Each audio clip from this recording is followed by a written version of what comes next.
neste momento, Deus, através desta emissora, leva até você mais um programa de fé, com mensagens, hinos e orações a seu favor.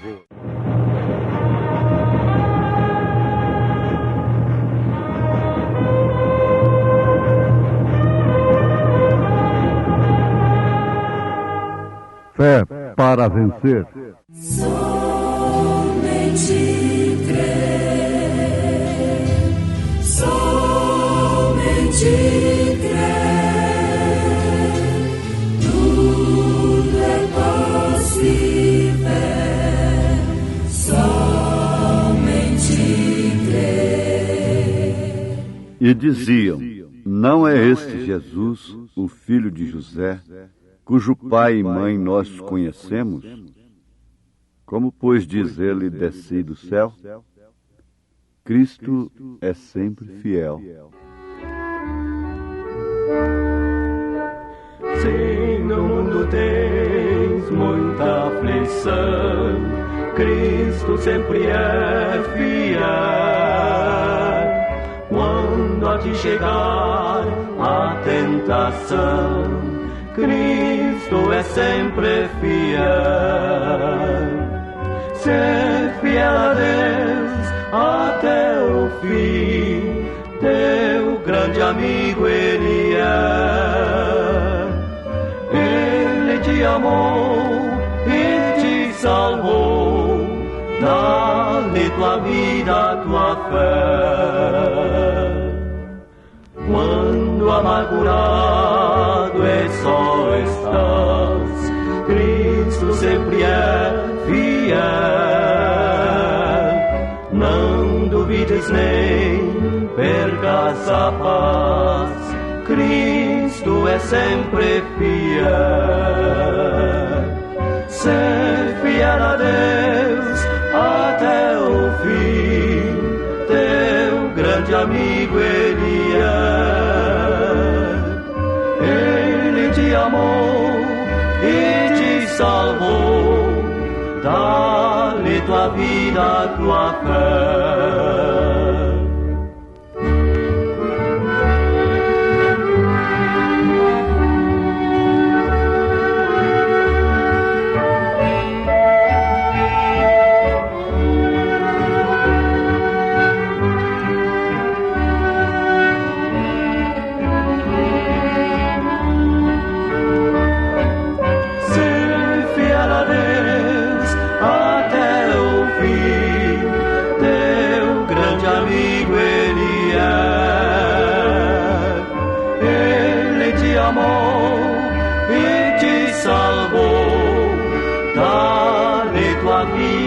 Tua fé.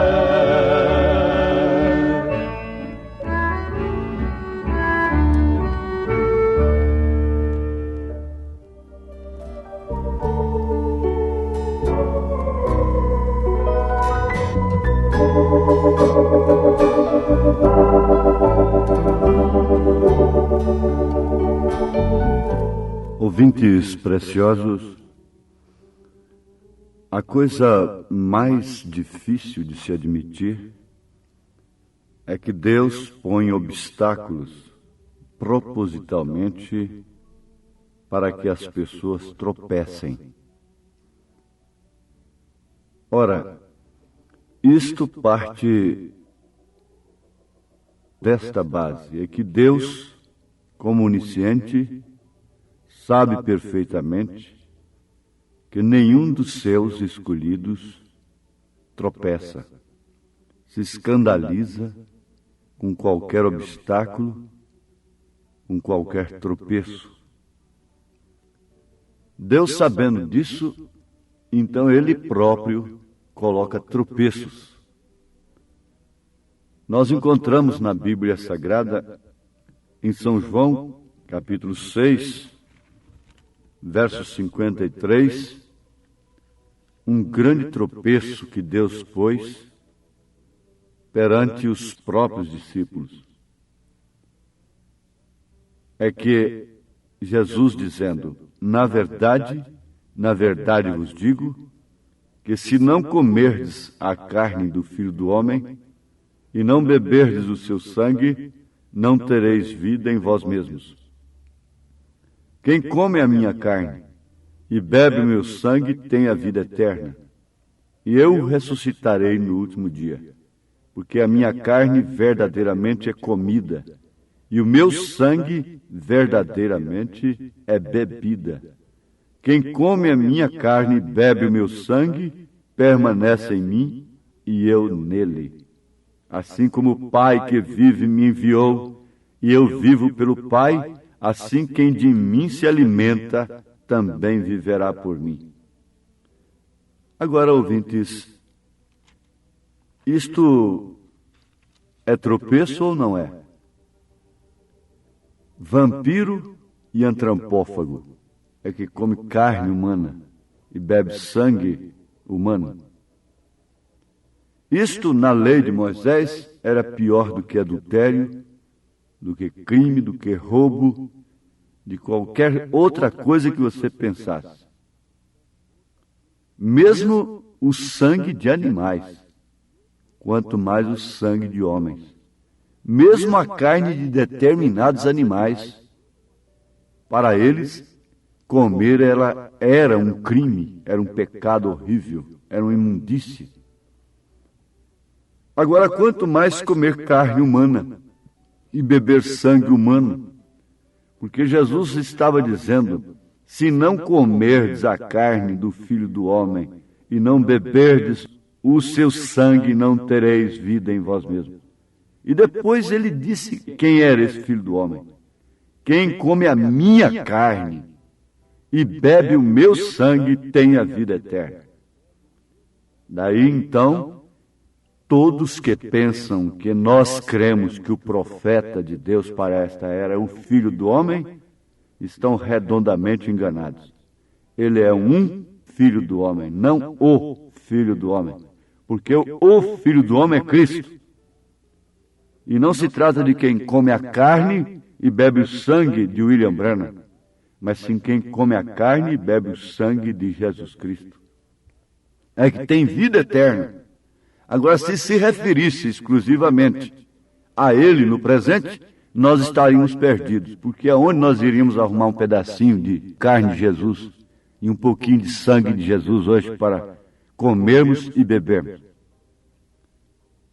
Mas eles se escandalizaram. Seus discípulos se escandalizaram com toda a razão de seus sentidos religiosos.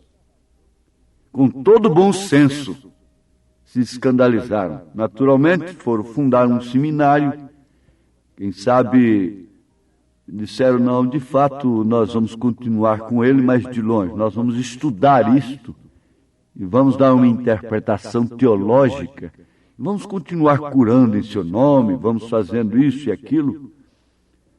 Mas a verdade é que era um tropeço. Pedro, por sua vez, dentre os 12 que ficaram, 12 apenas, levantou na hora em que Jesus deu uma lição para os que querem ser líderes. Porque Jesus não estava atrás de personalismo. Ele não estava imitando a obra de outro. Pelo contrário, ele estava deixando uma obra base, alicerce, dando exemplo. Então ele disse, vocês também não querem ir? Vocês também não se escandalizaram? A coisa foi forte demais, foi duro o discurso. Mas Pedro, levantando-se, disse, para quem iremos nós? Se referindo à pessoa. Tu tens as palavras da vida eterna. A coisa é forte. Comer carne e beber sangue, eu não entendo isso agora. Mas para quem iremos nós? Tu tens as palavras da vida eterna. E a palavra é comida. A palavra é bebida. Com isso ele estava respondendo tudo. Mas Jesus nunca foi atrás dos que se escandalizaram com sua declaração. Jesus nunca pôs diáconos, obreiros e coisa e tal, e corre dali, corre daculá, digam para eles que não é minha carne, que não é meu sangue, a coisa física, mas é espiritual, é a minha palavra, é o meu espírito, é fé no meu sangue, isso é pela fé. Jesus nunca foi explicar. Deus nunca explicou. O que nós queremos fazer, Deus nunca fez. Agora, isto cumpre, esse escândalo, é o cumprimento daquilo que o próprio Senhor Jesus disse em São Marcos 4, verso 17, na parábola do semeador. Mas não têm raiz em si mesmos, antes são temporãos, depois sobrevindo tribulação ou perseguição por causa da palavra. Eles voltaram por causa da palavra que eles ouviram. Logo se escandalizam. Jesus disse, ai daquele por quem vem o escândalo. E ele deu um escândalo tamanho deste? E ele promoveu o escândalo da cruz? Ai daquele que se escandaliza naquilo que Deus está fazendo. Porque ele blasfema. A pessoa que se escandaliza com o que Deus está fazendo, blasfema contra o Espírito Santo e nunca tem perdão. Seja a coisa tão difícil como for. É preciso você saber se é Deus ou não. Natanael deu um conselho, se isso for de Deus, permanece. Se não for, isso se desfaz. Ele não disse, isso não é de Deus, isso é falso. Isso o colocou em uma boa posição diante de Deus. Agora, ouvintes, tudo parte da revelação da unicidade também. Você vê em São João capítulo 6, verso 42, que eles murmurando contra Jesus, por ele dizer que era o pão que desceu do céu, você vê o pão da ceia e o vinho representam respectivamente o corpo e o sangue de Jesus. Agora veja só, um pão cheio de fermento, cheio de açúcar, um suco açucarado, representando, simbolizando corpo e sangue de Jesus. Por aí você vê que tipo de ceia, por aí você vê que tipo de doutrina, de coisa fermentada que você está. Mas eles murmuravam porque Jesus dizia, eu sou o pão que desceu do céu. E logo eles diziam, não é este Jesus, o filho de José, cujo pai e mãe nós conhecemos? Ah, sim. Eles diziam que conheciam o pai de Jesus. E também a mãe de Jesus. Você vê aí justamente a doutrina das três pessoas distintas. Eles conheciam o pai de Jesus.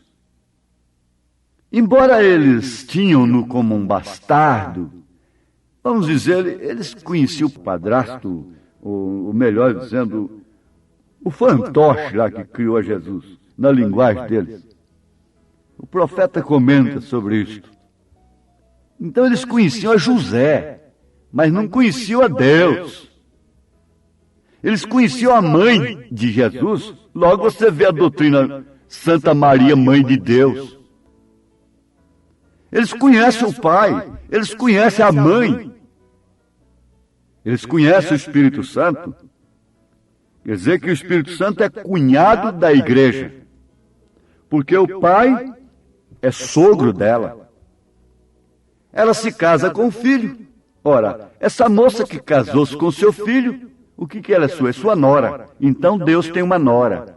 A igreja é nora de Deus. E os filhos da nora, o que são de Deus? Netos.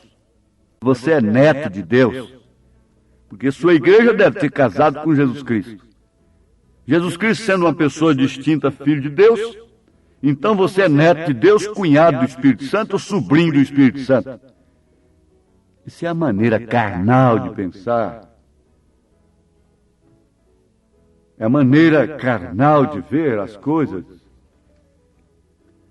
E no próprio São João, capítulo 1, verso 18, está escrito: Deus nunca foi visto por alguém. O Filho unigênito que está no seio do Pai, esse o fez conhecer. Ora, eles conheciam o Pai e a mãe de Jesus, mas não conheciam o verdadeiro Pai. Eles mataram Jesus quando Jesus disse que era filho de Deus e não de José. Deus nunca foi visto por alguém, porque Deus é espírito. Jesus disse: um espírito não tem carne, não tem corpo, a menos que se manifeste numa teofania, uma coisa assim, é uma manifestação. Ora, se você não tiver a revelação disto, aí sim, você não está comendo da carne, nem bebendo do sangue do Senhor. Por isso é que você se escandaliza com a mensagem do profeta. Como você se escandalizaria com a mensagem de Jesus quando ele disse: aquele que não comer a carne do Filho do Homem e não beber o seu sangue. Você se escandalizaria com aquilo, logicamente, naturalmente. Mas vejam aqui, no próprio São João, capítulo 6, verso 46, Jesus disse: não que alguém visse ao Pai, a não ser aquele que é de Deus. Este tem visto ao Pai. Ele disse: quem vê a mim, vê o Pai. E quem era de Deus tinha visto o Pai. Ele disse a Filipe: não tendes me visto? Há quanto tempo estou convosco? Quando Filipe pediu que queria ver o Pai, ele abriu os olhos de Filipe, dizendo: não me tendes visto, Filipe? Há quanto tempo estou convosco? Quem vê a mim, vê o Pai. Eu e o Pai somos um. Jesus Cristo é a imagem do Deus invisível. Agora, o que diz a Bíblia em São João, capítulo 5, verso 37? E o Pai que me enviou, Ele mesmo testificou de mim. Vós nunca ouvistes a sua voz, nem vistes o seu parecer. O Filho unigênito que está no seio do Pai, este o fez conhecer. O fez conhecer. A quem? A quem é de Deus. Não que alguém visse o Pai, a não ser aquele que é de Deus. Este tem visto ao Pai. Este tem visto ao Pai. Este tem visto ao Pai, tem visto ao Filho, tem visto o Espírito Santo. Nas Escrituras, na Palavra de Deus. Quem vê estas coisas na Palavra está vendo o Verbo, está vendo Deus, está vendo o Senhor Jesus Cristo, está vendo o seu batismo, o seu nome, está vendo que quem tem o Filho tem também o Pai. Mas eles nunca tinham visto o Pai, eles tinham visto o Pai de Jesus e a Mãe de Deus. A Santa Maria, Mãe de Deus, rogai por nós. Eles conheciam assim, mas eles não conheciam como Pedro ficou conhecendo: tu és o Cristo, Filho de Deus. Ora, um judeu, um hebreu que falasse aquilo estava dizendo: esse é o Messias, esse é o Emanuel, esse é o Deus conosco, esse é o Pai, é o Filho, é o Espírito Santo, esse trouxe o nome de Jeová, esse manifestou a Cristo, a Deus. Agora, sem a revelação do Filho no Pai, nunca teremos a revelação do mistério da piedade, que é Cristo em vós, esperança da glória. E os ventos de doutrina sopram em todos os lugares, contra todas as casas, contra todos os edifícios, mas aquela que está edificada na rocha não será abalada. pregam isto, pregam unicidade, mas não têm a verdadeira revelação da unicidade. Porque quando se tem a verdadeira revelação da unicidade, não se nega que Cristo está na igreja. Que corpo me preparaste. Não se pode negar que ela tem tudo em si potencialmente. Coisas que eram para acontecer com ela já aconteceu. Que é para estar acontecendo, está acontecendo. E que é para acontecer, acontecerá. Mas isto você vai guardar, quem não tem a revelação verdadeira da unicidade, porque muitos podem pregar isto. Mas quando chegam em relação ao mistério da piedade, a esperança da glória, o grande mistério de Cristo em você, Cristo na igreja, então começam a olhar os frutos, começam a olhar os testemunhos, começam a olhar a vida, e assim eles faziam, vejam se tem alguém lá no meio deles que presta. Tudo é gentinha, não tem nenhum príncipe no meio dele, lá com ele. Mas sopram ventos de doutrinas, sobre o seu viver. Mas se você edificou a casa na rocha, você não tem que temer. Confia em Deus. Somente vê Cristo, vê o Filho no Pai e o Pai no Filho. Então é você e o Espírito Santo. Viremos e faremos nele morada.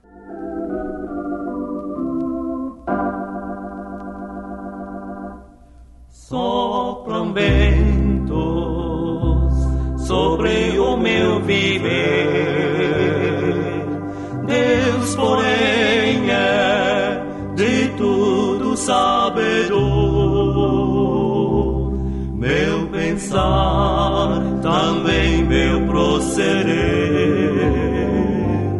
Posso descansar em meu Senhor. Ruge a tempestade, sopram ventos meu olhar levanto para o céu de anil. Certamente a luta breve enfrentarei, e seguro então com Cristo estarei.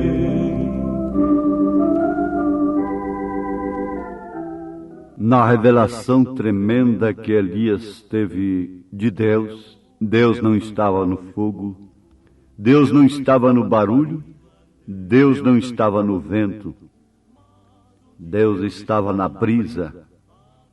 E ele caminhou sobre um alimento especial durante os dias do juízo. 40 dias, e o número 40 quer dizer o número do juízo. Este pão tem vindo para a noiva, porque Elias e Eliseu um tipo de Cristo e a noiva. Depois de Elias, é Eliseu. Eles estavam procurando por Elias e não encontravam Elias. Só podiam encontrar Eliseu. Ora, você não pode encontrar Deus em outra parte a não ser em você. Você pode encontrá-lo em outros, em terceiros, em um líder ali, mas se ele não estiver em você, você está perdido. Encontre Deus em você pela fé, pelo Espírito Santo, e agora seja abençoado com esta grande bênção dele, em nome de Jesus Cristo. Amém.